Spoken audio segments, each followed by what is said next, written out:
Putting Joy into Practice, 7 Ways to Lift Your Spirit from the Early Church, which is published by Paraclete Press. And it was released in April 2019. She edited the second revised edition of His Holiness Pope Shenouda's book, The Life of Repentance and Purity, which was published by St. Vladimir Seminary Press in 2015.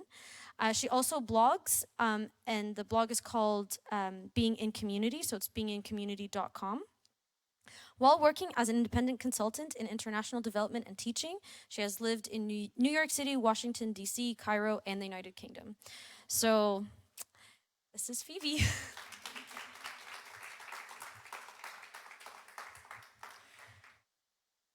Would it be okay if we rearranged ourselves a little bit? I feel like you're all just so far. How about if we make the you a little bit smaller? Is that okay? Can we do that? Like, yeah.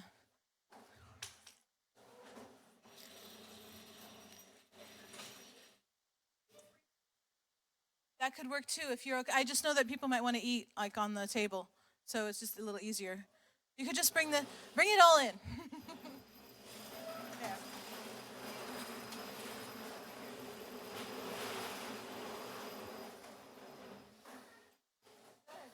Much better. Now I can see all your faces.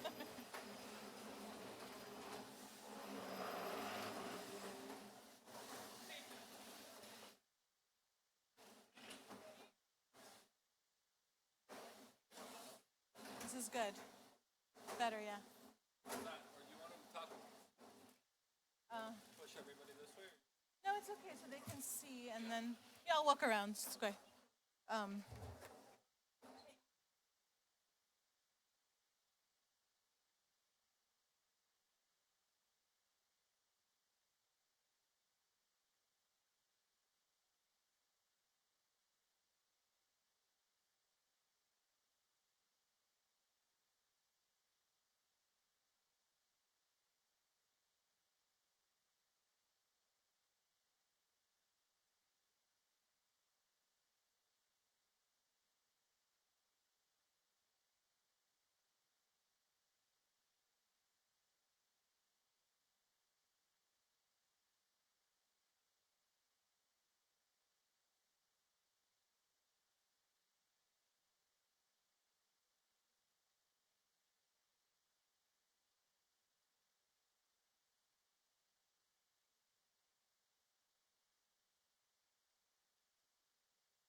I also wanted to mention that we do have Phoebe's book over here, and she will be signing them after the talk, and we'll also have like a Q&A after.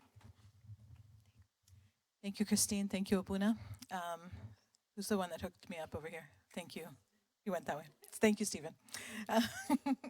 Thank you all for having me. So, as you all know, I've been invited to come speak about joy, and I've written a book about it. But there's something important for you must know, and that is that I'm not an expert, okay? I'm not a guru. I'm not somebody, you travel to the high mountains to talk to the desert to ask about joy. I wrote this book as much for me to learn as it was for me to share. And so this is important. Somebody asked me this once on a podcast, do you feel a lot of pressure to be joyful now that you wrote this book about joy? And, yes, you can get this sense of, I need to carry this persona, but what's more important is that I need to always be learning about this and practicing this. And that's what the book is actually all about. This was about learning what those things are that our church tradition gives us to help us lead lives of joy. What are those practices and how we can participate in them to help us lead lives of joy. And I would say that for sure, like when you read this book, you'll know that I talk about 7 practices. I do my best, but I myself don't always manage to do them all the time. In fact, part of what took me a long time to write. It took me about 5 years to write this book, and that is because I didn't always do what I was writing, and I didn't feel like I could sit and write a book about joy if I wasn't actually practicing those things that lead to joy, to lead to true Christian joy. So with that being said, I'm sharing what I've learned as I wrote this book, as I try to practice it myself, and I'm sharing it all with you. So I don't have all the answers, but I hope to share what I have learned so far. So the book, as you know, and the topic is putting joy into practice. And that is engaging in certain practices and disciplines that help us live lives of joy. So if we're going to talk about joy, we need a definition, right?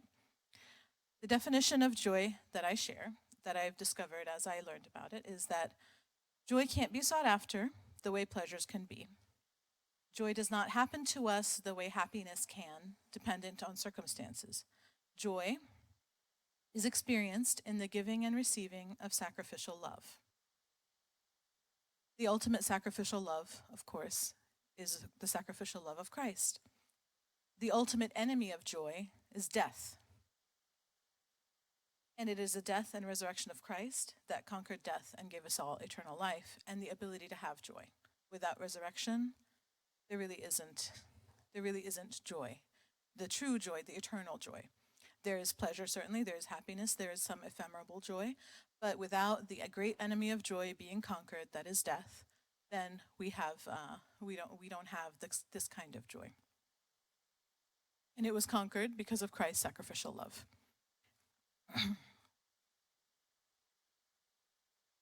So many times when we think of joy, we think of it as an emotion, right? Something that happens to us, not something that might involve something that we call practices, right? On the other hand, sometimes we think of practices as ways to earn joy, okay? And it's not like that either, okay? So I'm not giving you like, here's the 7 steps, right? These aren't things that we do, and once you do them, you have joy. No. Rather, if you look at this picture of this cup here, if you tried to pour anything into this cup, what would happen? If you tried to pour water on it, what would happen? It would spill out. The water will certainly touch the cup, okay? But it won't go inside.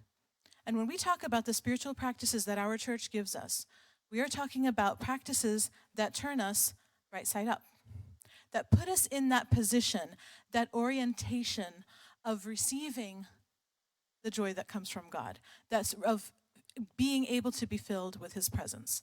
So that's what it is.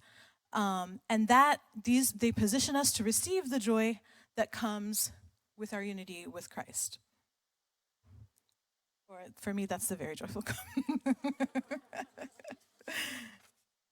So what joy is not? We mentioned a little bit about it. It's not happiness. And if we talk about happiness, happiness is not a bad thing, but it is often very dependent on our circumstances. You can be happy about good things that happen in your life, but they are largely dependent on sometimes things that we can control and sometimes we can't control. Okay? It's not pleasure, although many people believe that it is, and that's often, sometimes when people talk about joy, they're often really talking about like the things that give me joy. They're things that give you pleasure, okay? And again, pleasure by itself is not necessarily a bad thing or a wrong thing. It can be if you become enslaved, if you run after pleasure. And that's kind of like sometimes when we think we're running after joy, we're kind of like these cups turned upside down. But you don't run after joy, you run after Christ, who is the source of joy. And that's when you get filled with joy.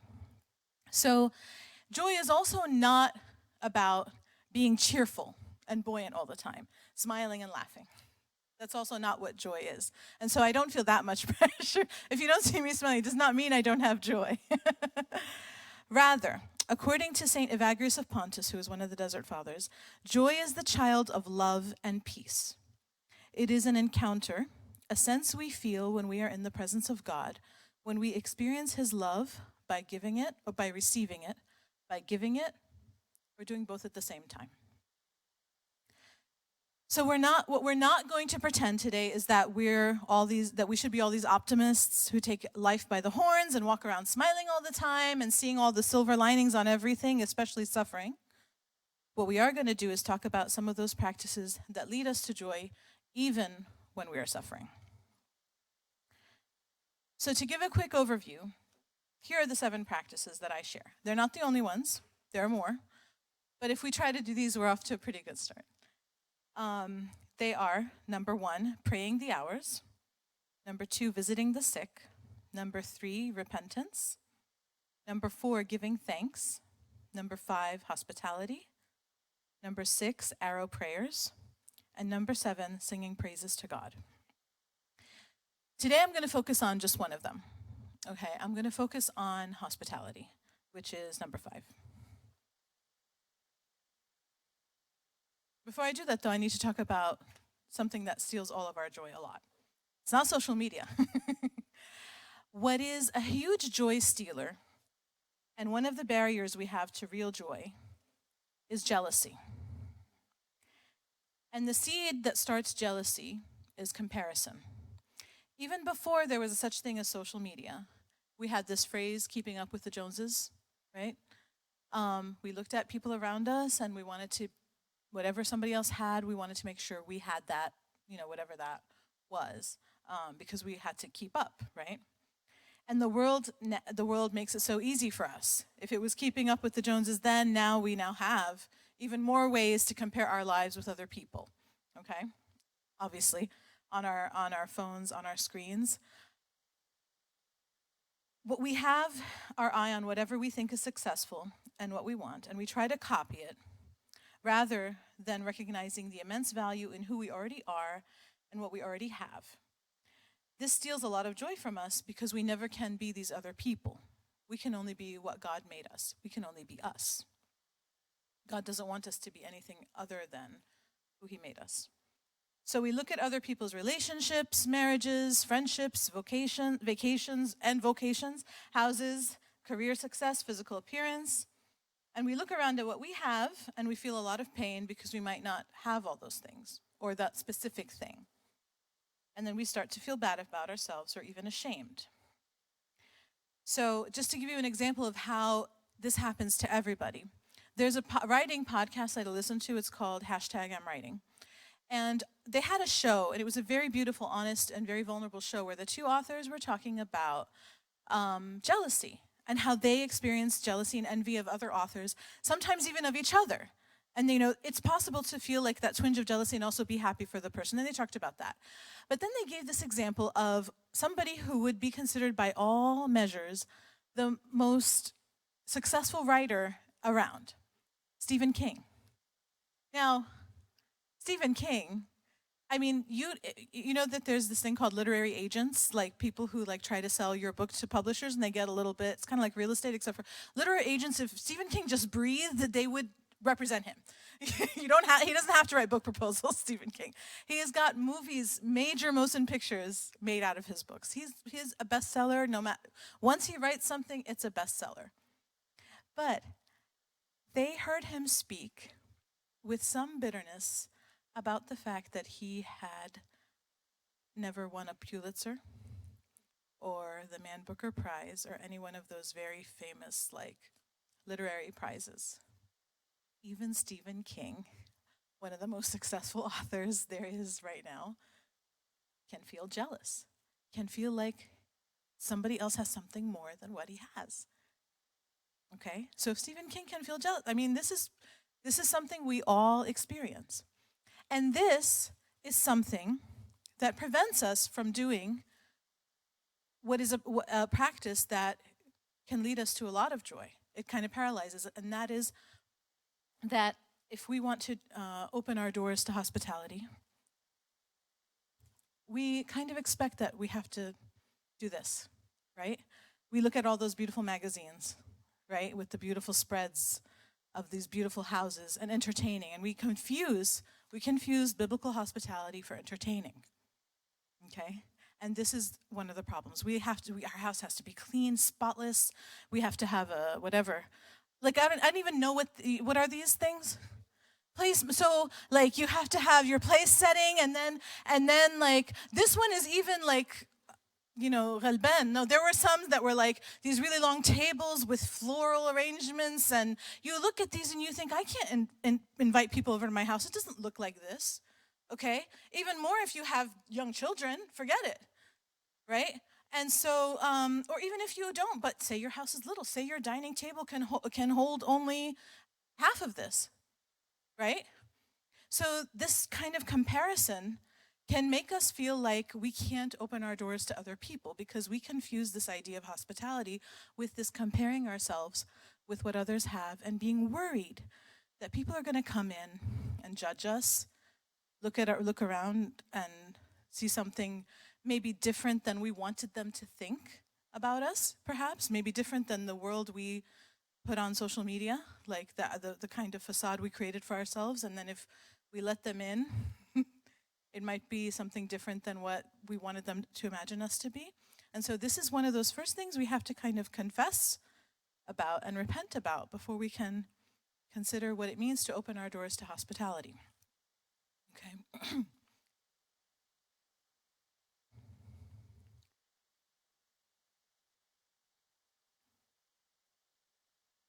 So our expectations of what hospitality should be can make us definitely paralyzed. But what we need to open our doors, because what the world needs is not more of the same, but it needs us. God wants us to be us. God wants us to be the beautiful images of Him He created us to be. His work in us is to perfect us according to His image, not any other image, not anyone else's image, or any ideas that we might have of what the good life is or what a successful person should be. How many of you have seen this on social media? This nice, you've seen it? It didn't click? Oh, technology is failing me. Okay, there we go. How many of you have seen this on social media? This nice, you've seen it. Just tell me what it's, you can just explain it to me. What is that? I mean, the explanation is there, but. So basically this is is it Japanese? And it's a beautiful thing they do in Japan, which is if you have a piece of broken pottery, instead of throwing it out, they put it back together, but they put it back together in gold. Understanding that the piece is even more beautiful having been broken.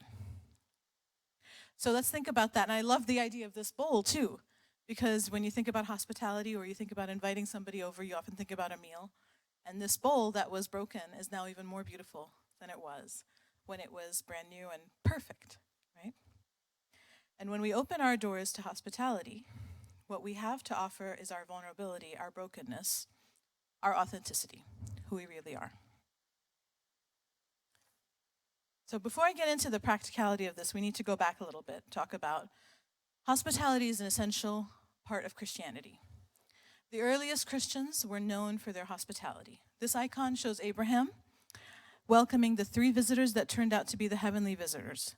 And this was the model for the early Christians. And I want to note, this is something I actually just recognized recently. I read the verses again about Abraham.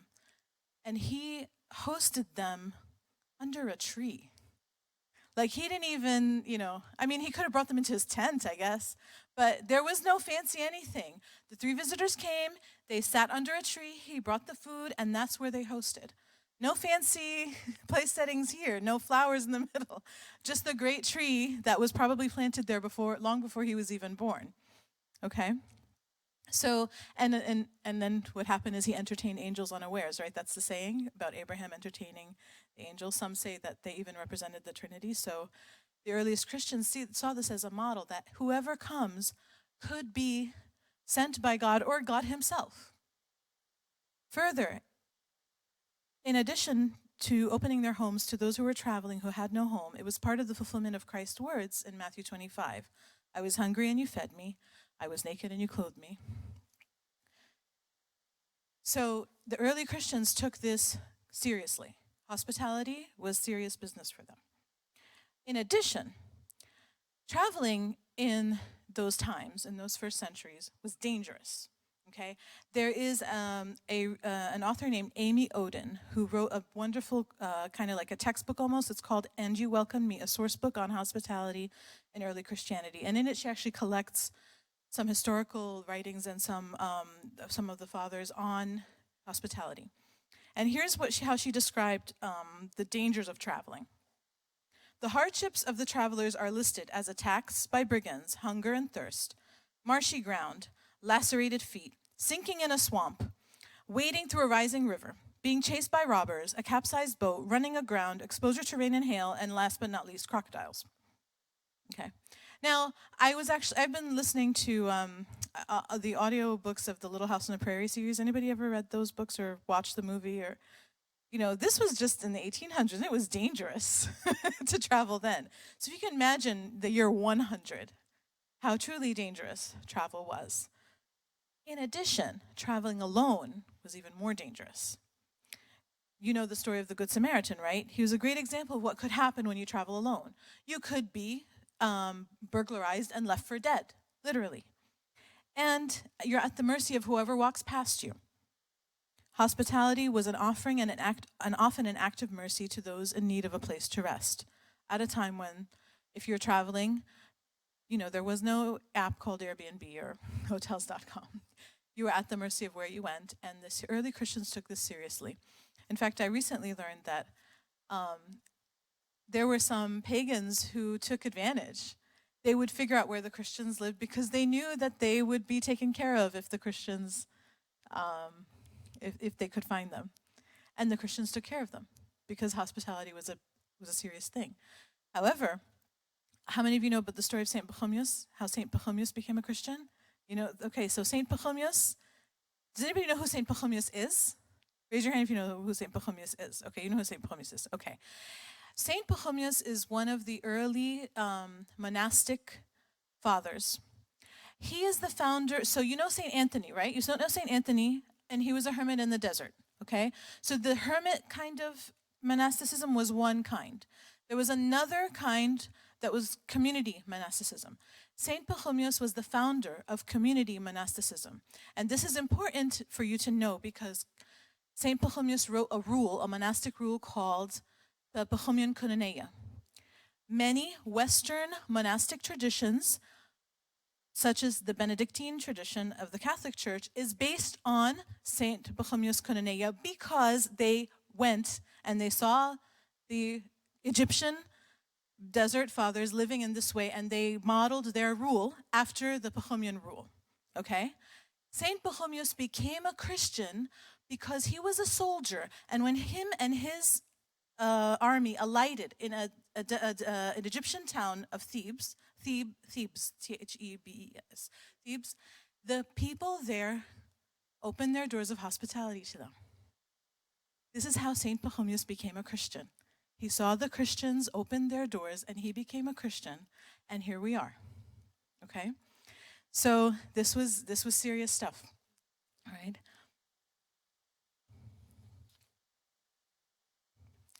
So now what do? Obviously now, if you want to travel, you can go on hotels.com or Airbnb, or I was not sponsored by any of these companies, by the or whatever, whatever way you can get around. You can call a friend and make arrangements, or if you have relatives somewhere, you can make it happen. You can find a hostel. It's a lot easier now to travel than it was in those days. So what does it mean now for us when we open our doors to hospitality? Does anybody know who Juliana Schmemann is? She was the wife of Father Alexander Schmemann. Does anybody know Father Alexander Schmemann? And he wrote the Eucharist. He wrote Liturgy and Life. He wrote some very important Orthodox books. Juliana Schmemann is his wife, and she wrote a book called The Joy to Serve. And in this book, she wrote this very important quote: "To pay attention to lonely people is a mission." Right now, when we look for people who are traveling alone, we're not looking for people who are literally like hitchhiking on the road, okay? We are looking for those people who are traveling alone in other ways. I'm going to give you an example. I had an elderly next door neighbor where I live. She lived alone, and she was in her 80s. She lived alone. She was in good health, and she loved to talk because she didn't have anybody else to talk to, and whenever she could see me. Sometimes she would come to my door with coupons for diapers and then want to have a conversation. And to be honest, sometimes I wanted to figure out a way to avoid her because I was so busy. And I work from home, so, it was even harder because, she would try to catch me if I drop the kids off at school, come back and she'd catch me before I could go in to do my work. And one time I was just about to start a conference call on my laptop. She came knocking on my door to ask me to print out directions for her because she didn't have a GPS and she needed to go somewhere. So that conference call got delayed 10 minutes. But there was this one day where it was like towards the evening, and my kids wanted to play outside. And to be honest, my kids taught me as much about hospitality as anybody because we have a backyard, but they don't want to play in the backyard. They want to play in the front because if they play in the front, the other kids will see them play in the front and they're going to want to come out and play with them. So I said, no problem. I grabbed a book. I sat on the porch. I watched them play in the front. And my elderly next door neighbor came on. But this time, I was just relaxed about it. The kids were playing, so I put my book aside, and I don't even remember what I was reading. But she came and just came and hung out with us, and we ordered pizza, and then we ate together, and I went in and got a watermelon, and I cut it open. We just had a nice, pleasant time together chatting. And then, the night came, and we all went to bed, right? And about a week later, she came by, and she told me that night that I came over and had pizza with you and we hung out and was my 60th wedding anniversary of her husband who had died 11 years before. And she said, and I was really depressed, and I was so glad that I could spend time with you. So we never know what could happen if we open our doors. And reflecting on, she had some health problems, and her son took her back to Nevada where he lives, and now she lives near him. But when I think about our conversations, I think about some of the things that she actually said when I was not trying to avoid her, and realize she was actually sharing with me a lot of wisdom about the history of where we lived, because she was one of the first people. So she knew who lived in my house, like 2 people before us, and she knew who the neighbors were. She knew what happened when the Filipino neighbors got their tires slashed and why that happened. Like, she gave me the history of the whole town. We used to call her the mayor of our block. About raising her adopted son, about, so many things that I learned a lot from. And I almost wish that I hadn't avoided her so much and opened my ears. So this is what can happen when we open our doors. So how do we open our doors? Oh, this doesn't work anymore, sorry.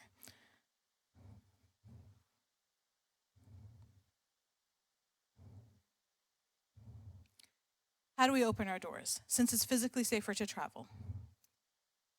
What we need to do now is to figure out what traveling alone means today, identify those who are around us who are traveling alone, and invite them in.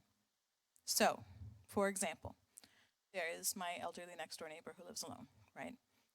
There are people going through difficult trials that are not socially acceptable to discuss openly in our community, like addiction, mental health issues, marital issues, people who are new to our church or our neighborhood, newcomers, refugees, asylum seekers trying to adjust to America, students and young professionals or from their families. When I lived in DC, I moved to DC right after I graduated from college. And my first year living there, I didn't actually own a car. I lived actually in the district, and the church was about 20-minute drive outside of DC. And you couldn't just take the metro. You had to take the metro, and then somebody pick you up from the metro. And so it often meant I needed those rides to pick me up from the metro station. And I will never forget that first year, the hospitality of so many people my age who lived near church or worked in DC. And they had cars, and they would pick me up, either from the city or from the metro, so we could go to church for Bible study or late liturgies during Lent, or go to the early liturgy and then drive into the city together. So eventually they became my friends. Eventually they became people I served with in church. And so if you think about it, it's not even just your home whose doors you can open. You can open the door of your car. You can open up the door of any space that you have. And this is important because sometimes we kind of dismiss this because we might not have our own home, for example. We might be living with our parents, and maybe our parents aren't so comfortable with us bringing in the random neighbor. Or for any other reason, we might not have sort of control over that space, but we have other spaces that we can control. For example, we can give somebody a ride. We have our cars, or we have our places that we are comfortable in, and that somebody else wants to be comfortable in that same space.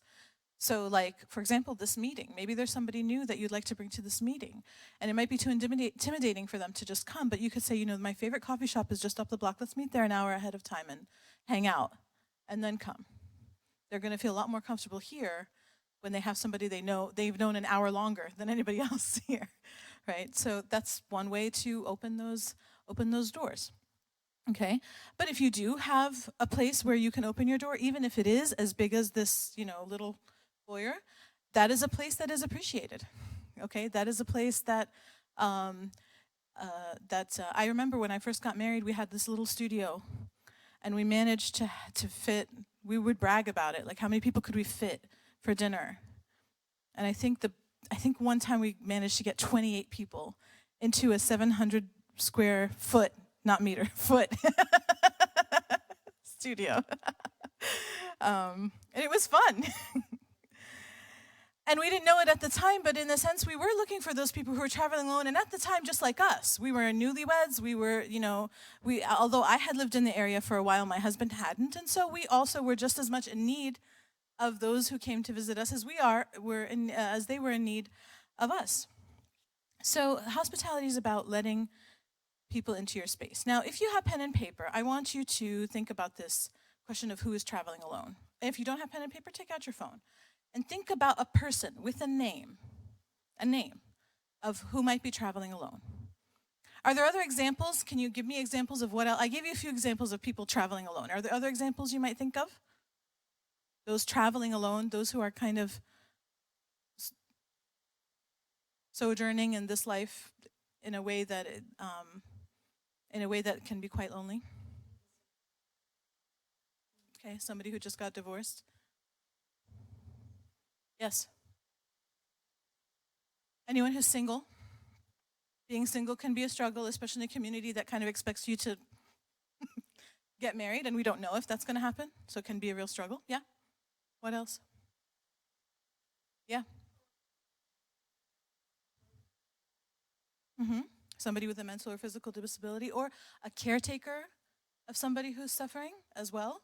They could be very much alone. And there's a lot, that call that the sandwich generation of people who care for an elderly parent and also care for younger, or young people who never got married and are spending their time taking care of elderly parents. It can be really lonely because people are pressuring them, but they've already got something to think about, something to be concerned about. Yeah, what's another one? Yes. Yes, people adjusting to grief, dealing with loss. And it's important because sometimes we kind of get the sense that after the first year, halas, it's over, move on. But no, people, if you're dealing with grief is grief, and sometimes it can come up at the weirdest times. Sometimes grief can be unseen, like miscarriage or infertility. So that could be another person who's traveling alone who's been going through that and doesn't, or somebody who has a chronic illness where they feel like, how are you? No, I don't feel good. I'm never going to feel good. So they kind of feel bad about talking about it, and they kind of just stop, but they're still kind of traveling that path alone. What else? Yeah. I'm sorry? New mothers. Oh, yeah. Yeah, absolutely. New mothers. That was big for me, too. Because especially a new mother is often literally by herself with a child and still trying to adjust. That can be really difficult. New parents, yeah. Who else? What else? Who else can be traveling alone? Yeah. Homeless people, that's true. The thing is, often if you live in areas like this, though, it's not like you can just see a homeless person on the street and say, hey, come on over. And that's why it's important to think about the big picture of traveling alone. If you can, and you can help, absolutely. But it was one of my difficulties with Matthew 25 in general is that a lot of times I don't see physically that person who needs to eat, who needs a plate. I live in the suburbs. If you look out, there's really not much outside. The squirrels, right? Nobody's hungry begging at the door. But if they are, yes, absolutely. Senior people, definitely, definitely, like my elderly neighbor. Yeah, they can be very alone, especially if their kids have grown, maybe they live in a different town or different state, and they just don't have much anybody to talk to. Yeah. Widowers. Students in a new country, or even a new city or a new town. Yeah. Others? People struggling to find work. Yeah. And that can be almost like, you can almost feel ashamed sometimes because you feel like I'm not good enough, and and you don't want to, you almost want to isolate yourself, but that can be worse because if you're looking for work, you don't want to isolate yourself. Any others? Yes. Mm-hmm.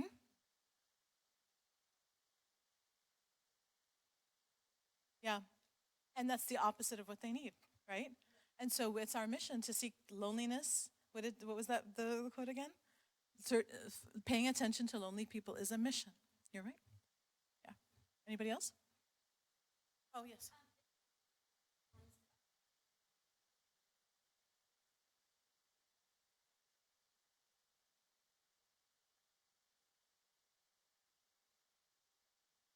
Mm-hmm.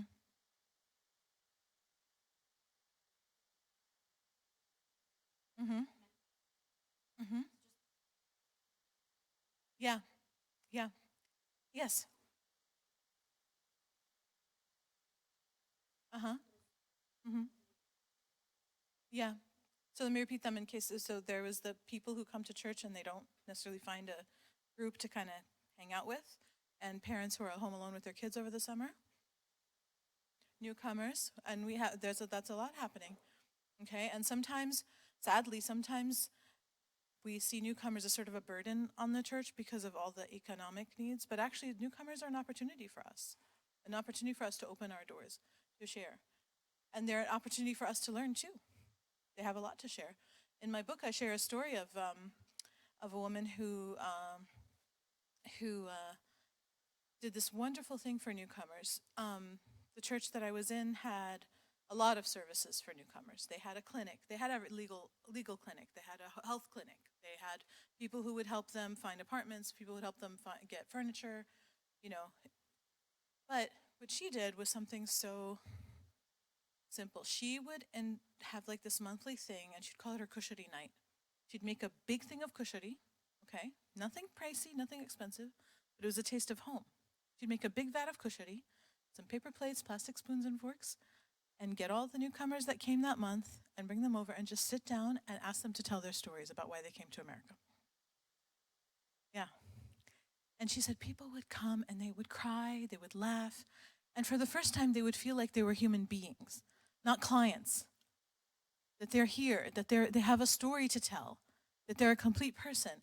And then they would also come out knowing each other, maybe in ways they hadn't known before, knowing why this person came and why this person came, or figuring out that they were actually not too far away from each other in Egypt and find other ways of connecting. Or another new circle now that they found at church, that now they know who each other is and now they can meet each other. Okay? So paying attention to lonely people is a mission.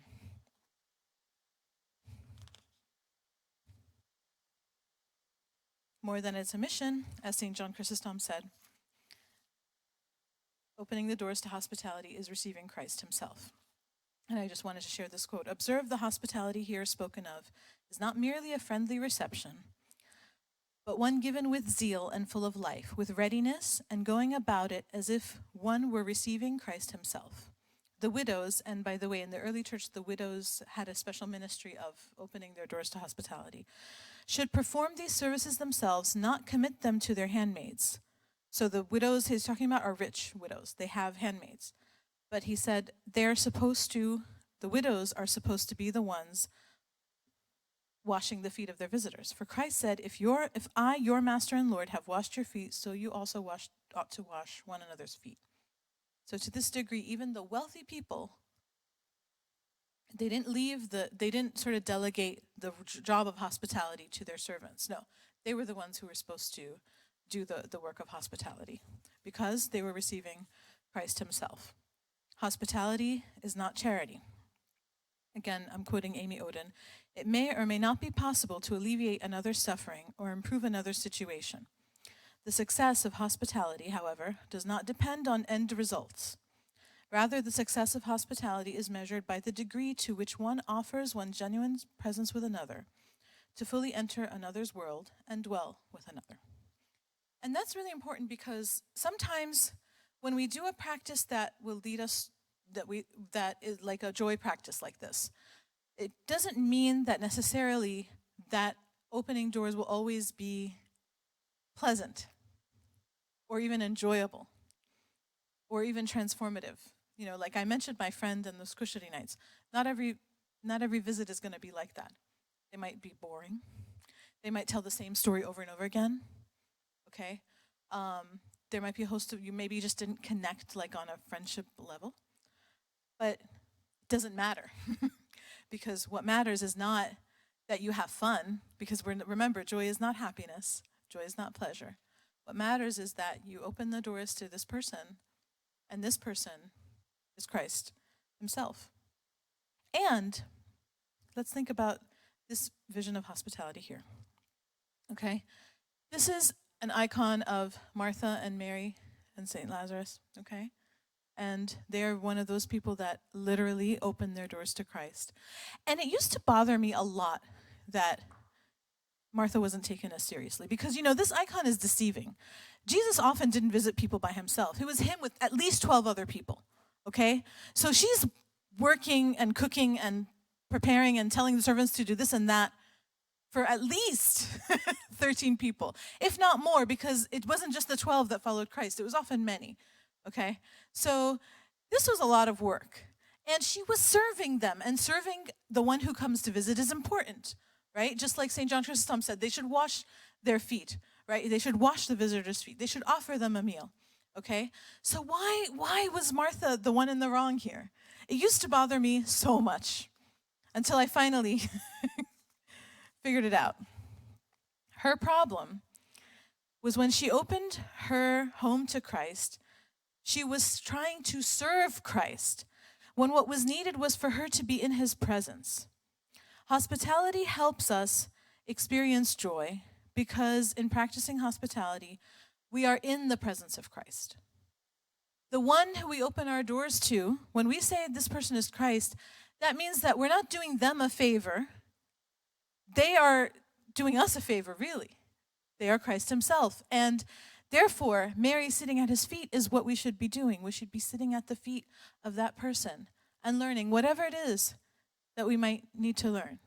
And we might not know it till later, till we reflect on it like I did when, you know, the elderly neighbor came over. But that's our posture, and that's what Martha did wrong. She thought she was serving him, but you don't serve Christ.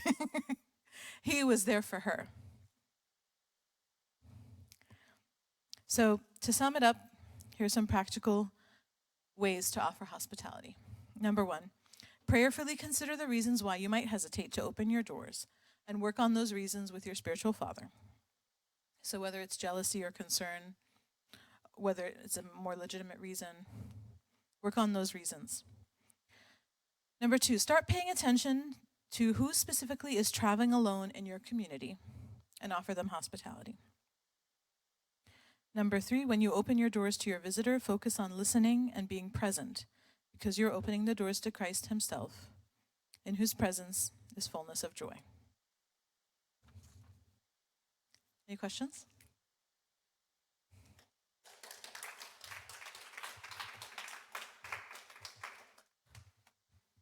The floor is open. Sure. What is your favorite way of practicing joy, and what's the hardest way that you found to practice joy out of your 7 that you listed there?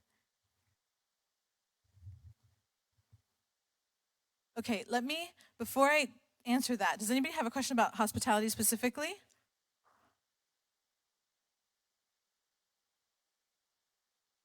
Oh, you're just doing it here. Okay. Anybody about hospitality specifically? Yeah. Okay.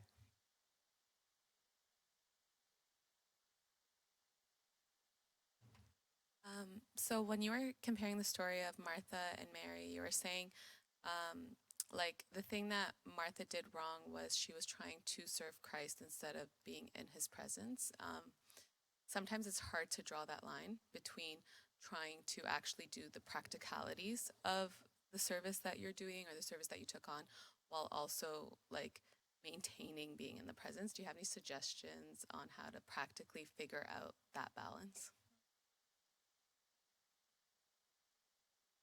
Well, it's not easy because I myself have been in that situation where I'll be in the kitchen doing one more thing, and everybody who's visiting is like, "We came to see you," you know. And I'm like, "Wait, just wait, one more thing," but it's true. And um, with Christ, it was easy because here she is serving the person who could feed a multitude, right? So in one sense, should have been more obvious to Martha than it might be for for us. um, I guess I would say one of the ways that doing too much serving could put you in that position is that you could be doing it to avoid the conversation or to avoid being present with whoever is there. And that could be for any number of reasons, right? The first posture is that I'm here to serve you, so I need to do all these things. But people don't come to visit you because of all those things, and that's that first trap, right? People don't come for the sumptuous meal, right? There might not even be a meal; it could just be coffee and some cookies. Okay, so people don't usually. This is where we mix entertaining with hospitality. When you're opening your doors to somebody who's traveling alone, they don't care what you put in front of them, as long as they're not going to kill them, right? Like you give them something, that, they don't, if it's just like I said, like a cup of water, even, right? But this is one thing I learned over time. Sometimes it's good to be prepared with something with something just there. Always have some cookies and some cold cuts and some, that's a practical thing to do, to have stuff ready so that you're not like so worried about what you're going to do, right? But like I said, somebody who's traveling alone just wants to rest and they want to talk to somebody and make a connection. So if you're avoiding that connection, that could be that balance. If what you're doing is preventing you from the connection, then no. I mean, it could be that you invite them in to help you and then you're making a connection that way, right? Like if you're preparing something and you're like, hey, can you chop these vegetables while we talk? That would be different, right? Because then you're working together, you're being together. But if like they're sitting outside or whatever group is there and you're not really engaged with them, that could be kind of a sign that maybe you're trying to like do a charity instead of actually having authentic connection. That's how and I would know that because I've done that too. I've hidden myself because I don't want to talk.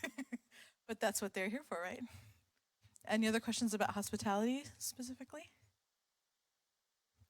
Okay, to go to your question. The hardest one. I would say the one that I learned latest, maybe, in other words, some of them I observed or practiced or were told to practice early in my life. Like praying the Egbeya. Everybody's been told to pray the Egbeya. We didn't always know why and we didn't always recognize how important it was for us, but we were told, right? I would say that visiting the sick was the one that was kind of something I had to adjust myself to. And it's easy again to visit a sick person that you know. But I learned that from my husband, actually, because he used to do that even before he became a priest. He used to go on the feasts and visit people, and I wasn't used to that. We celebrated feast by being family, together and just getting together. But he just he told me no, how about all those people in the hospital didn't get to go to liturgy, or in the rehab center, and so it became kind of our practice to do that. And I learned from doing it with him that was what brought us joy, to the point that my kids sometimes will grumble about it because they want to see their cousins on Christmas, but they can see their cousins whenever, right? But we would tell them often the story of Saint Bishoy, the story of Saint Bishoy and the story. Who knows the story of Saint Bishoy and the mountain? So the story of Saint Bishoy was that I may get the details wrong, but somebody told the community of monks there that Jesus was going to appear, that Jesus was coming there on this particular Sunday and to this mountain. And so that day, all these people were rushed to go up this mountain to see Christ. And there was this very old man at the bottom of the mountain who kept asking somebody to help him go up the mountain. And everybody's like, no, we're going to go see Christ. And they're running past. They don't want to be late. They don't want to miss him. Saint Bishoy is the one who takes him up and carries him over his shoulder so that he could go see Christ. And as he climbs up the mountain, the person, I've heard the story two ways. I've heard the story that the person gets lighter and lighter, and I've heard the story that the person gets heavier and heavier. So whatever way you want to, so the story where he gets lighter is because it's, eventually he's Christ himself. Some people say he got heavier because there's an old frail man, and then he becomes, and the others say that because he was Christ, he became lighter and lighter because his yoke is, his burden is light. So it was only Saint Bishoy who got to see Christ that day, because that old man was Christ. And so I would tell that to the kids, and I'd say, do you want to miss seeing Jesus on the feast? So my daughter one time was homesick from school, and she told me, Mama, I'm Jesus now. And I told her, you're right. Any other questions? Yes. Okay, I'll repeat the question.